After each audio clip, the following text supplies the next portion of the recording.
Hello. So my name is Klaus Ibsen. I'm based in Europe. I'm from Denmark, but I live in Sweden. But here in New York, I go by a much more cooler name. My name is Klaus. At least if you go to the coffee shop, you can't hear me. Should it? Is it the microphone on? Okay. So it's the Klaus. Well, I thought it was known as Camel, but apparently I get a much more cooler name now. So before the clouds, I've been working a lot with Apache Camel for the last 7 years.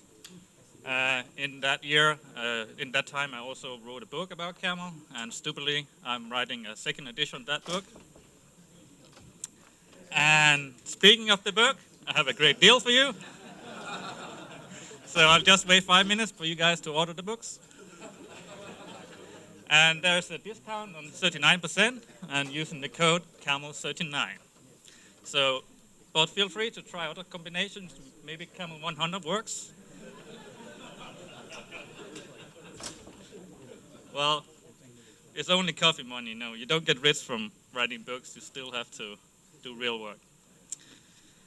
Okay, so this talk is about Apache Camel. So please raise your hand if you know about Camel, or tried it, used it, etc. Whoa, that's quite good. So Camel is awesome. Okay, so for the guys that are not familiar with Camel, I'll spend maybe 5 minutes talking about what it is. So if you're going to learn about a new product, a good idea is to go to that product website and read what they say. So on the Camel website, we say Camel is an integration framework and is based on enterprise integration patterns. So the integration framework, what is that? Well, I like to picture that as a toolbox that has tools for you to work with integration. And then the other part, what is enterprise integration patterns? Well, it's in fact a book with that same title. So what happened was that the authors of the book, Gregor Hobie and Bobby Wolf, they were consultants, and they went from client to client and saw the same problems over and over again, and then they took down notes about these problems and how to solve them and so on. And over time, they compiled so much material that it came into that book. So how is Apache Camel related to this book? So this is where we're going to go in a moment. So in this book, we have recipes to solve common integration problems, and these are known as the enterprise integration patterns. So we have solutions for how to route messages based on the content, how to filter the messages, how to split them and aggregate them, and so on and so on. Okay, so that's the book. But where does Camel come into that picture? So for that, I would like to explain that using a little example. So imagine that you have an integration problem, and you can use the patterns from the book to find a solution. And in this situation, we have an example with an order system. So we have new orders coming in, and then depending on the order, we need to route it either to a widget or gadget. In the book, there's a solution called the content-based router. And we can draw on a whiteboard, you can draw it down using the graphical notation as we have here. But that is graphical. What we would like to do is to write down English words, this solution. So what you can do is say from new order. Then we need to make a choice. When is widget to widget, otherwise to gadget. I'm sorry if you guys can't see in the back. But now we write it down, these words. Then we do add some parentheses. Then we add some dots and a semicolon at the end. And then we have these 4 words that are blue. What is that? So the new order, that's an endpoint where we receive the orders from. And in this example, in this problem, we are receiving orders from a message broker called ActiveMQ on a queue called new order. So we can write that down up in here in the top. Then we need to figure out if the message is a widget or not. So we can use a predicate for that, to look inside the message and determine if it's a widget or not. And because the message is XML based, we can use XPart as the predicate to determine that. So we write it down. Then widget and gadgets, those are also endpoints. This is where we want to send the order.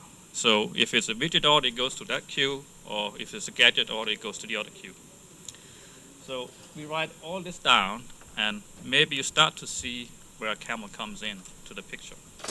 Because all these words and parentheses and semicolon looks like code. It is code, it is Java code. So Java code should be in a method. So we take the code and put it inside a method, and we call this method configure.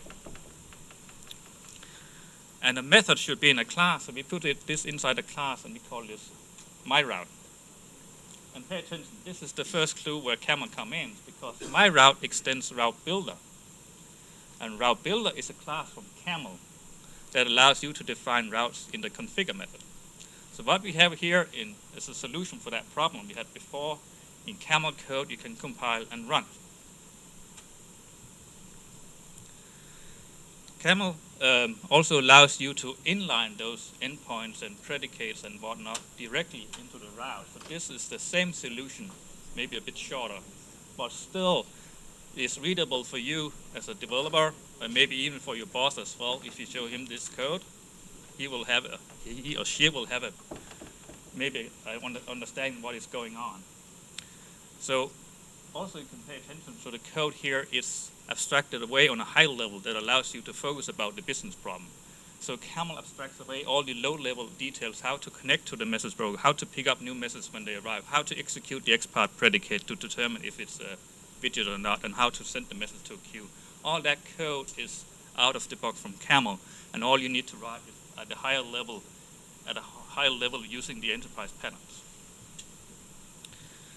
Camel also allows you to define these routes in not Java code, but in XML files. So here is the same solution you can write in XML. Another powerful feature with Camel is that it's easy to switch endpoints to different types. So for example, if we need to pick up orders not from a message queue, but from the file system, all we have to do is specify file, colon, and then the directory where these files are located. Each of these endpoints, that is a Camel component, you can customize them.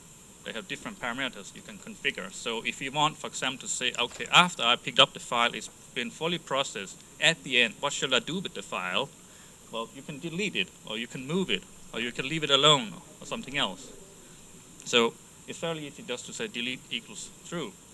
Now, if I told you, okay, instead of picking up the files from a file system, maybe you need to pick up from an FTP server.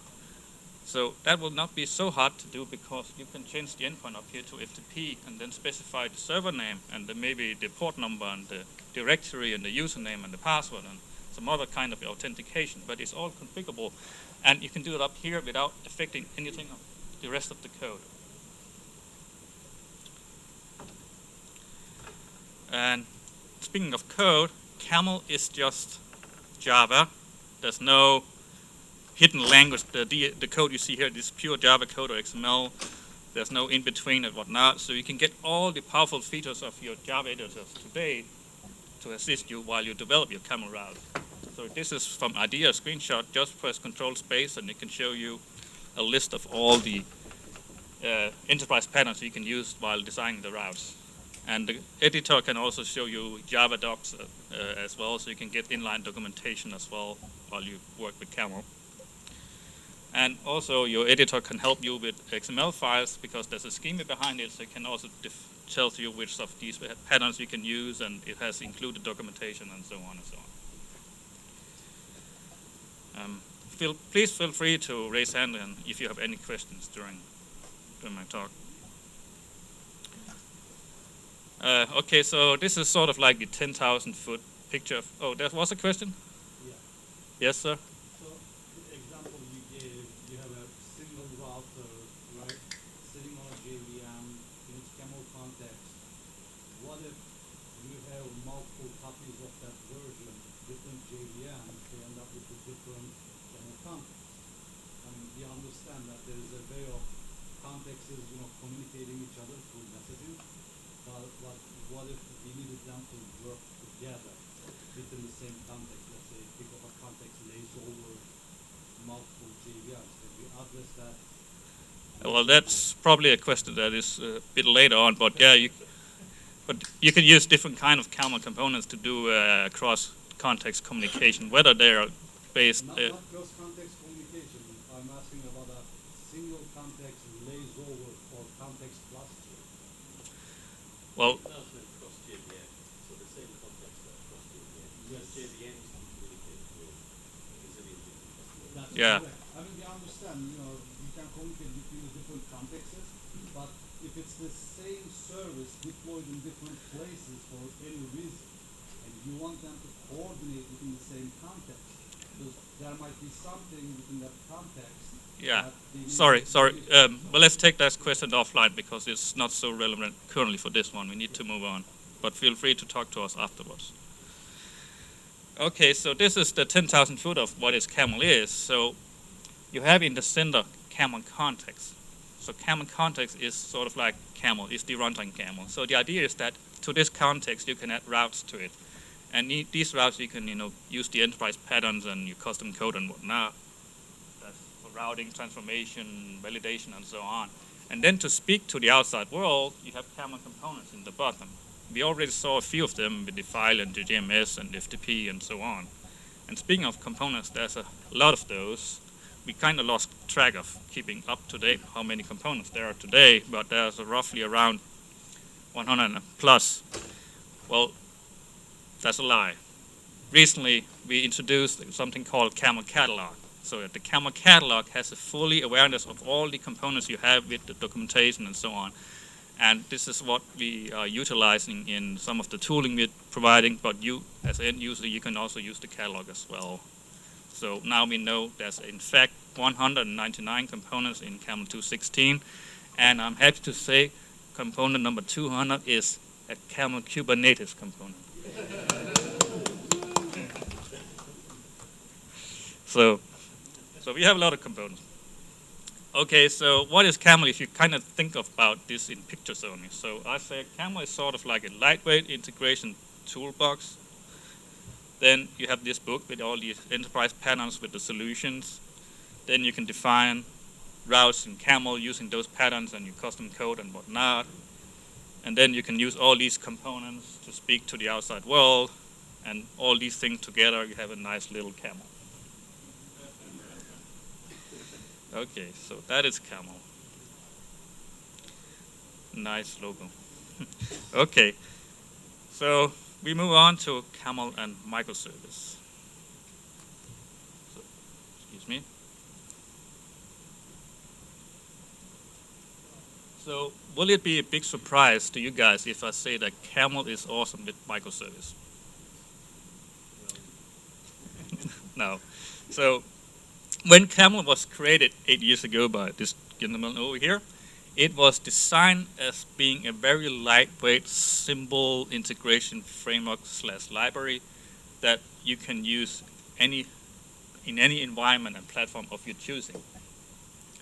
It's a small core. Back then it was probably only a half meg, but today it's grown in size. It's maybe 2 megs, but it's still quite small. And with Camel, you can run it in any kind of environment. You don't need to. Back then, when the dinosaurs ruled the world and everybody was using app servers, Camel did not. So you can use Camel outside those, but it also works great in app servers. So it's your choice. So what I'm saying is that back then it was maybe a bit controversial, but Camel works well as a standalone. And then you can also use Camel with Spring XML files and with Spring Boot, which is a recent popular choice. You can use Camel with CDI and even the Google Goose project and good old trusty WAR applications. And are there any users of Karaf and JBoss Fuse? Then, you sir, we have something for you guys as well about running Karaf as a microservice way. And then there's about Wildfire and Wildfire Swarm. There is a project called Wildfire Camel where this movement happens, so pay attention to what they're doing. We also talk about doing a native Camel plugin for the Bird Export project. It's being planned, it's not started yet, but we will eventually get that done. Another popular choice with microservice is using REST. So what we have done is to introduce a REST DSL in Camel lightweight REST DSL, so you can specify service using a REST terms. We're going to see that in a moment. But going back to the standalone way, it's good old Java main, which was back then when the dinosaurs ruled the world. It was the old school way, but it's come back now, so it's more like the new school way. So how do we run Camel in a standalone? Well, you just have a public static void main class, then you create a Camel context, then you add routes to it, and then you start it. This is how you started Camel 8 years ago. And this is how you do it today. So that's good. And that's also one of the great things about Camel. We do not sort of reinvent the wheel and try to rewrite Camel every second year. It's try to keep it stable over the years, even though there are some changes once in a while, but they're fairly easy to migrate. Okay, so in this code we have the route as an anonymous inner classes. And people often with Camel, they put their routes into separate classes. So we can take the route code and put it into a different class. And then when we start up Camel, we just pass in, create an instance of that route to the Camel context. That will be the same code. Now, the start method is a non-blocking, so you will have some trouble to keep that JVM running. So what we have done is to introduce a main class you can use instead. Org Apache Camel main. Create that guy, add the routes to it, and run it.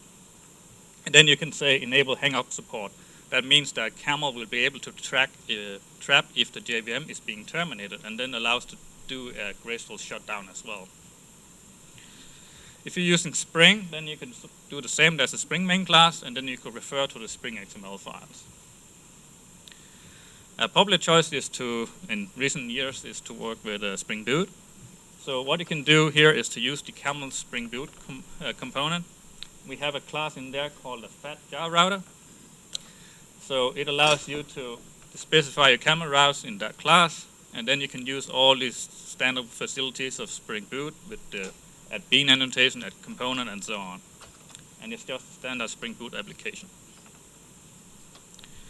And for CDI, you just extend the normal route builder class, and then you can specify this is the Camel context using that annotation, context name, and then you give it a name for the context. Then this route is associated with that context. Inside the route, you can use the standard set of CDI notations, add inject, and so on to inject your resources. And for this guy, using JBoss Fuse or Carafe, then we have something there going on. So Apache Carafe and JBoss Fuse is like a traditional application server, but it's for OSGI. But still, you have this application server, and with the movement and the trend with microservices is to sort of not using the application server, but you just have your microservice or your application what you need. So we really don't need to tag along a big chunky application server together with my application or my microservice. So what are we doing with the Apache Carafe way? So when you develop with Apache Carafe, you are using OSGI, and you have to use OSGI, so we cannot throw that away. Even some people may want to do that, but you cannot. So to run OSGI, you need an OSGI framework, and for that framework, that is provided out of the box from Apache Carafe. So the idea is to take the smallest possible functionality from Carafe to be able to boot up an OSGI framework, and take that, and then you can specify which Carafe features you want to use. Carafe features, for example, that are Camel components. You can specify these are the Camel components my Camel application are using. These are the other features, and then these additional bundles and whatnot. You take all that and you feed it into a Carafe Maven plugin. And what that plugin will do is to spit out a custom build of Carafe with your microservice or your application pre-deployed in that one, and only that as a tar or zip file. And think about it for a minute. It's not a really controversial way of doing that, but because, for example, with Spring Boot, they also embed indirectly Apache Tomcat with your application as well. So for OSGI, it's just a Carafe container instead. So in recent releases of Camel, we introduces REST DSL. So the idea is that when you build microservice a popular choice is to use REST as the transport, as the protocol. And we wanted to be able to specify your microservice in a RESty way, so that where you can use the REST verbs more natural, like a get and a post and a pull and so on. Also, we wanted this service to be able to document themselves using the Swagger API. And we also wanted this to be lightweight and allow you to choose which of the various HTTP transports you want to use. Do you want to use Jetty or Servlet or Tomcat or no, Undertop or Netty or whatever? You can choose that and plug it in. So here's an example of a REST service.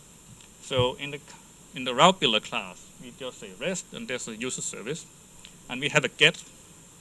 We want to get the user by its ID, so pay attention, it's this squiggly one, so it's a dynamic captured. And then we call a bean, a user service bean, where we call a method called getUser and pass in that ID. Now on this REST service, you can add additional verbs like a put and to update the user, and we have another get to find all the users. Now you need to configure this REST service, so you can use REST configuration, and then you can choose any of these Camel components you want to use for the HTTP transport. And in this example, I want to use Netty. Then I specify, okay, I want to use binding mode with JSON. So what that means that is Camel is automatic binding from JSON to your project classes and back again. And then the JSON that is being exposed by the REST service, we want them to be in pretty print mode so they look nice, not just a one-liner. And then the service exposed on the root context class on port 8080. And then we can specify that this REST service is for JSON, consuming JSON and producing JSON. You can also turn on Swagger documentation out of the box. So what we need to do is to up here in the REST configuration, we can use the API context path. So we can specify a context path where end users can access this REST service, and this is by /API doc.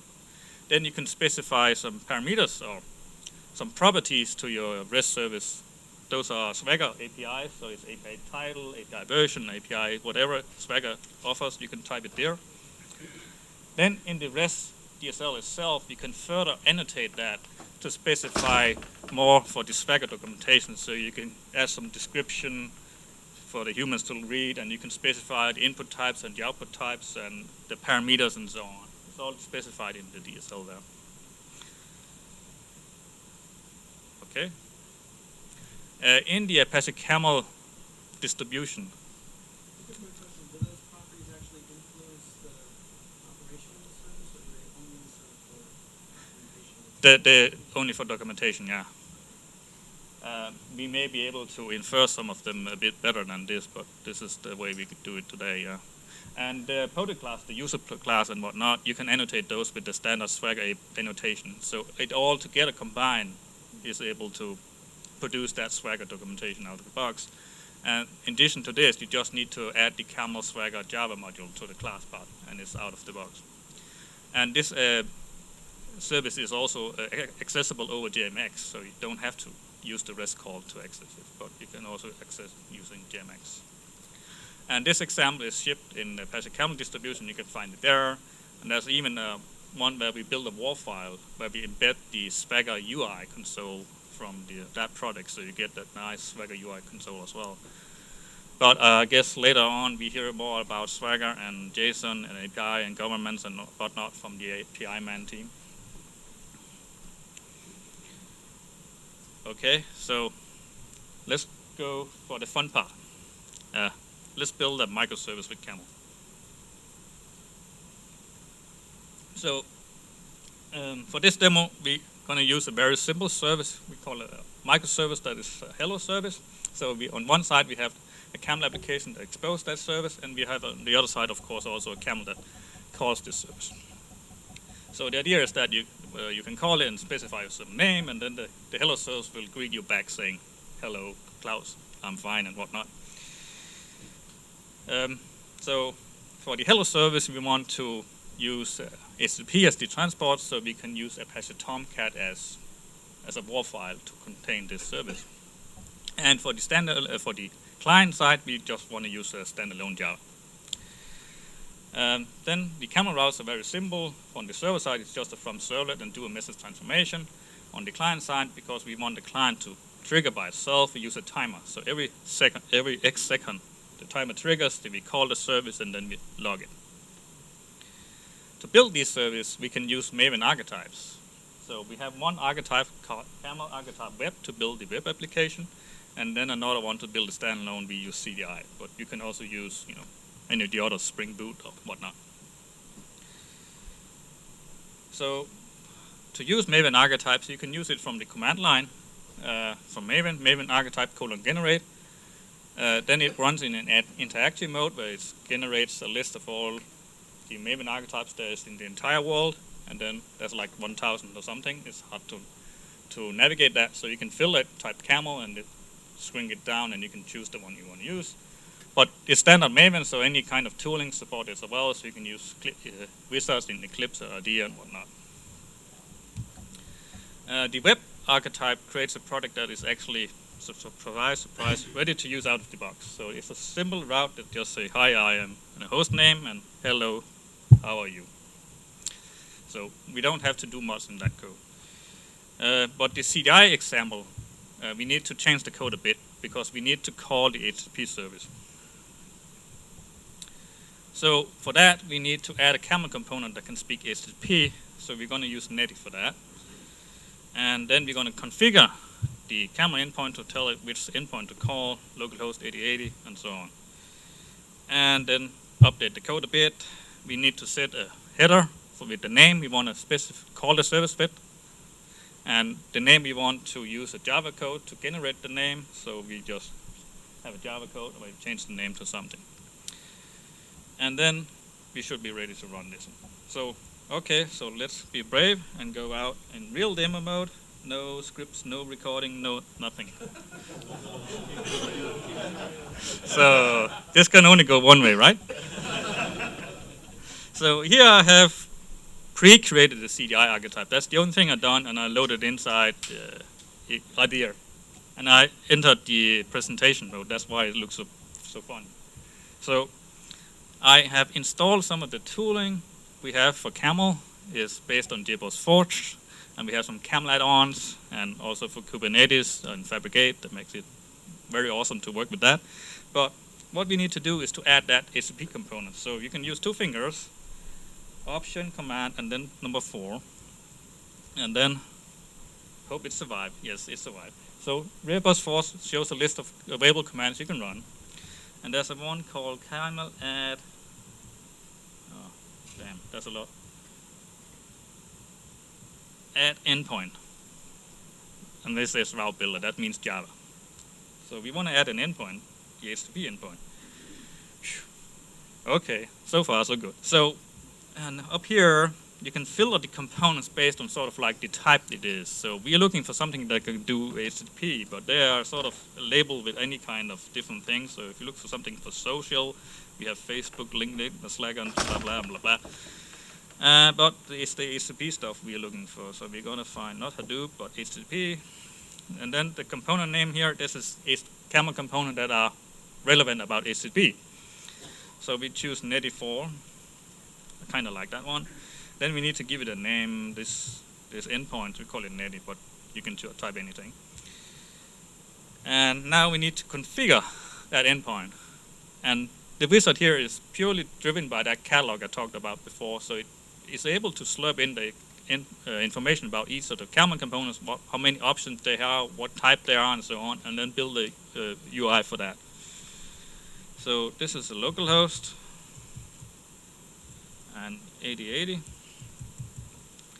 and it was my web camel hello, and then I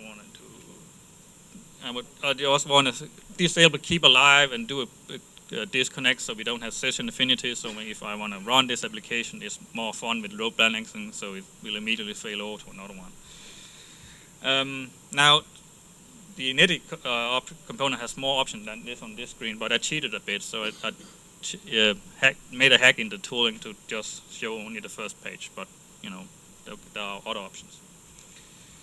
So let's hope it works. Some code was added here on the bottom. So it just added that entire endpoint for me. Of course, if you're good at Camel, you can type it by manual. A lot of people can do that. And it sort of also works the other way around. So you can edit existing endpoints, but not the Jetty one. There's a bug there, so I can choose the timer instead. So here you can choose the endpoints, and I can choose the timer. Now it says 5,000, so let's just call it a bit quicker every 2 seconds, let's call it. And finish. And maybe it works and maybe not. Yeah, now it says 2,000. I had to sync the file so it updates, but now it says 2,000. Okay, so the other thing we need to change is the code here. So we want to call, set the header with the name. Then we're going to want to do a method call, and we're just going to reuse that sum bean we already have, and then we're going to call the netty and remove that guy and log it. Now the route is almost ready. Then we need to change the bean, and here we just say return and then some name. What should I write? Is there Jack in here? Just call it Jack. Just saying you can't choose. So here's Jack now. So now we're ready. Now we can compile and run the code if we want. But it's not so interesting to run this code standalone. The goal is to run the code in a cloud environment or in OpenShift or Kubernetes, because that's more fun. You know, James said it was very awesome, and it is. So I'm not going to bore you guys to run it locally, but if you do, you can see something like this. It will call this Tomcat on the localhost 8080 and return the reply. So how do you get this Java code running on OpenShift and Kubernetes? Well, you need to use Docker or provide your application in Docker image. So how do we take this Java code, your Maven project, and get that into a Docker image? Well, for that, you can use the Docker Maven plugin that can take any kind of Maven project and build a Docker image for that. Now, I say any kind, but it depends on the kind and what are you using, Spring Boot or Tomcat or Standalone and whatnot. The Docker Maven plugin is not just magically working everything. You need to tell it how to do it, and so you need to configure it. And you can do that by hand, but it's not trivial to do for the first time for the new users to do that. So what we have is some tooling that can help you with that. Again, this is the JBoss Forge. We have some commands for that.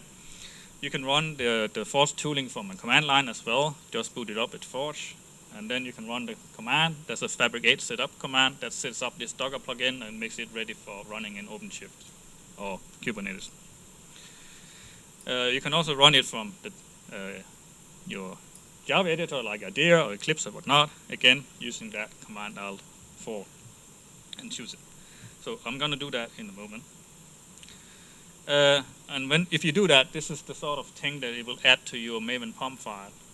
The tooling is able to detect, okay, what kind of product are you doing? This is standalone Java, is it Spring Boot, is it Tomcat, is something else? Okay, is there Camel there, is there not, and whatnot? So you can sort of configure itself dependently. Then when you're done there, you can use the Docker build command to build the Docker image. And if you do that for both the products, you can look inside the Docker repository using Docker image, and you can see we have the CDI one, that's the client, and the web is the Tomcat. And then you can actually run them using Docker, not in Kubernetes, but just plain Docker if you want. But you know, we're going to take that step further and run it Kubernetes. So just before we are going to run it inside OpenShift, are we ready for that? So we have the Docker image. Let's pretend we have that one. Are we ready for that? Not really, because the client is being configured to use localhost 8080 to call that hello service.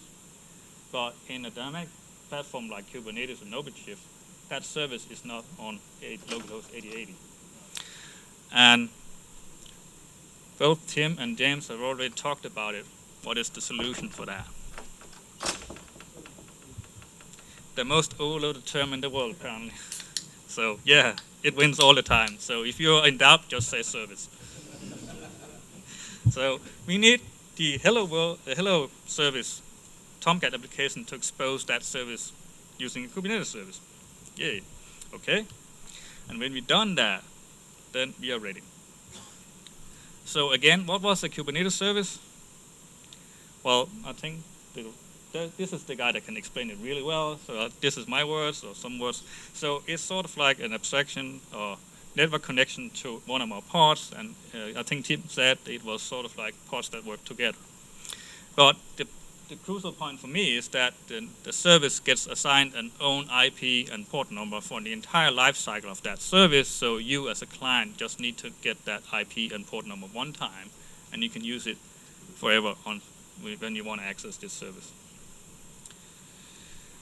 So this is where I'm on a deep water, so Tim, you can help me. So what happens is that when we deploy the hello service in Kubernetes, it gets enlisted in the Kubernetes master in the API, and then any existing node that is running, they run a kubelet, and part of the kubelet there's a kube proxy that get notified of any service changes. So any existing node that is running is being able to adapt and know now there's a new service, and now the service died and whatnot.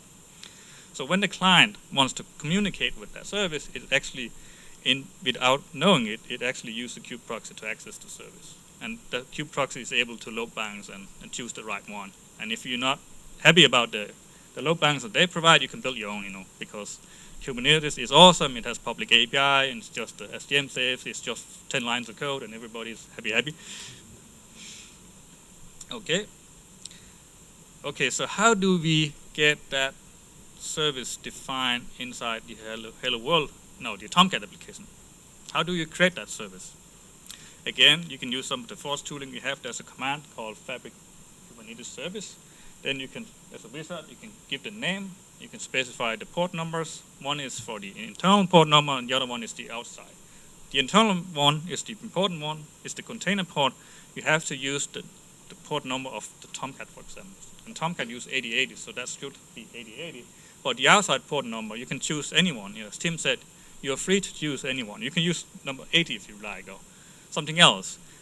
But what I've seen often is that people maybe specify the same port number as the internal one, and then people get confused because they may think you have to do that, so they keep doing that every time. I don't like that, so I always specify a different port number. Okay?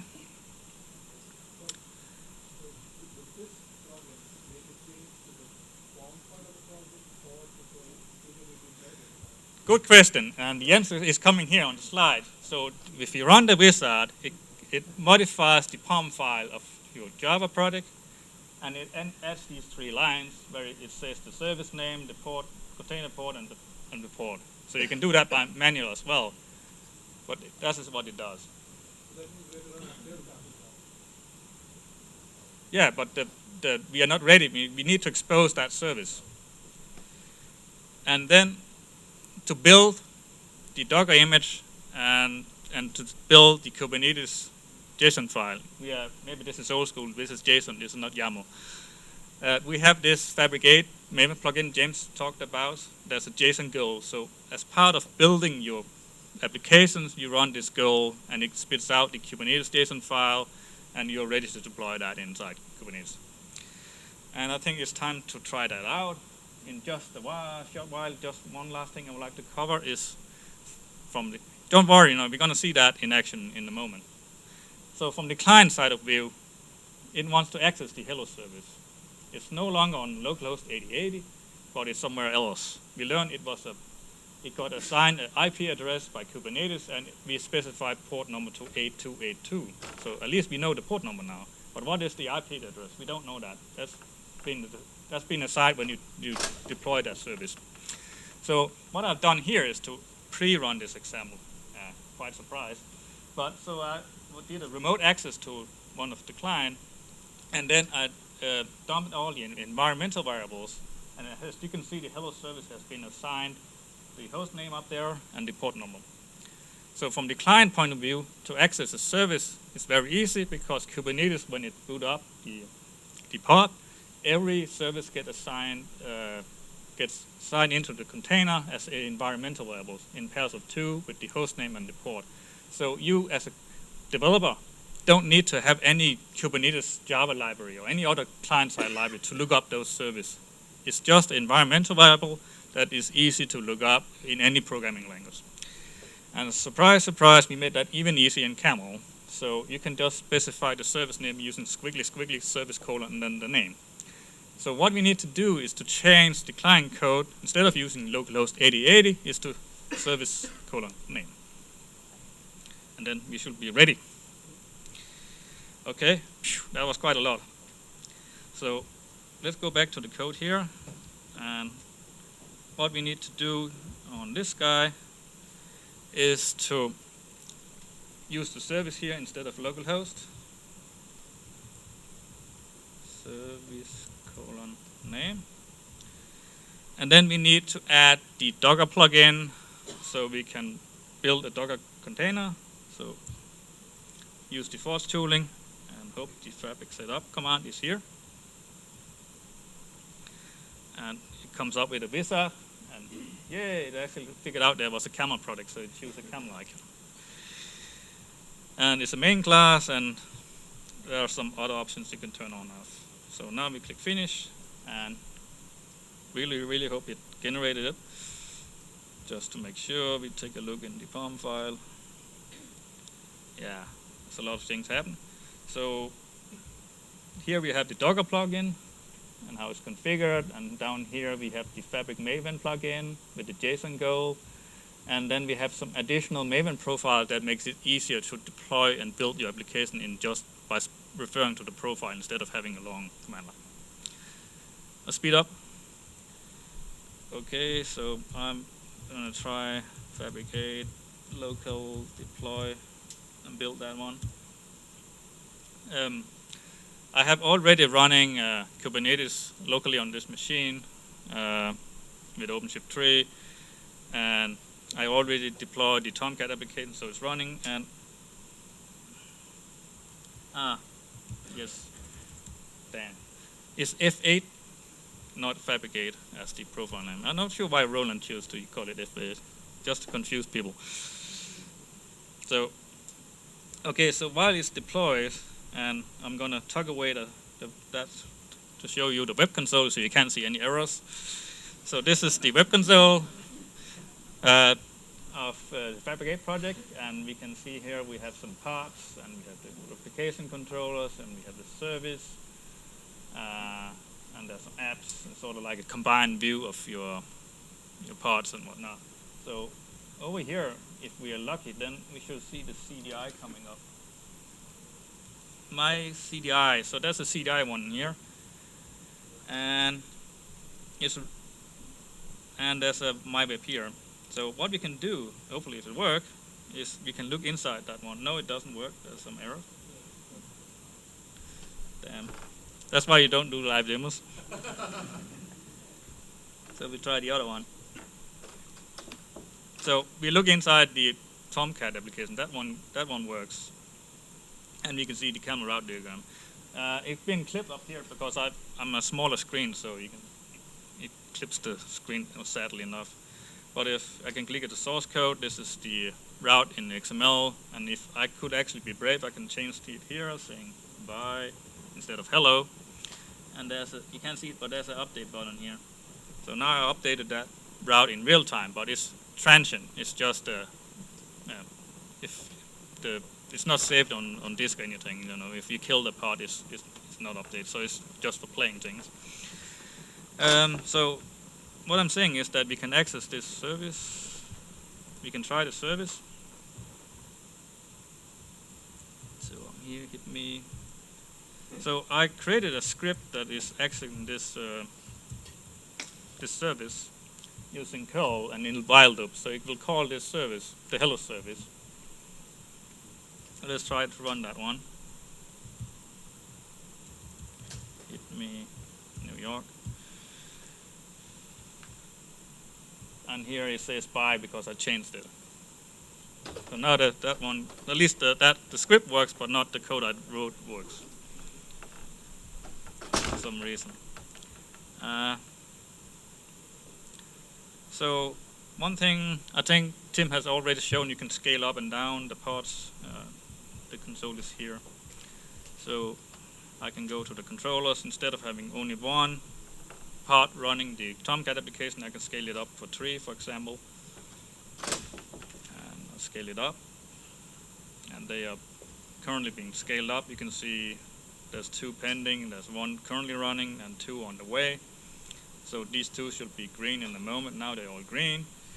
If I look at the script, we should be able to see the script change between the different parts, the actual running one, if it works. Now you can see it's always the same guy, but now the new guy came in. Now they added 3 different ones. So it's sort of like the same as Tim. So yeah, Java sucks and Bash works. What about the time? I'm pretty much done. Okay. Final thought. Okay, sorry about the demo didn't work. I could also just cheated and deployed the CDI one and just start that. Well, at least I get points for trying. I hope so. Then there's some command lines instead of the cube, CTL. What do you call it, Tim? The cube? Cuddle. Okay, that's the new. Okay, thanks. So I learned something.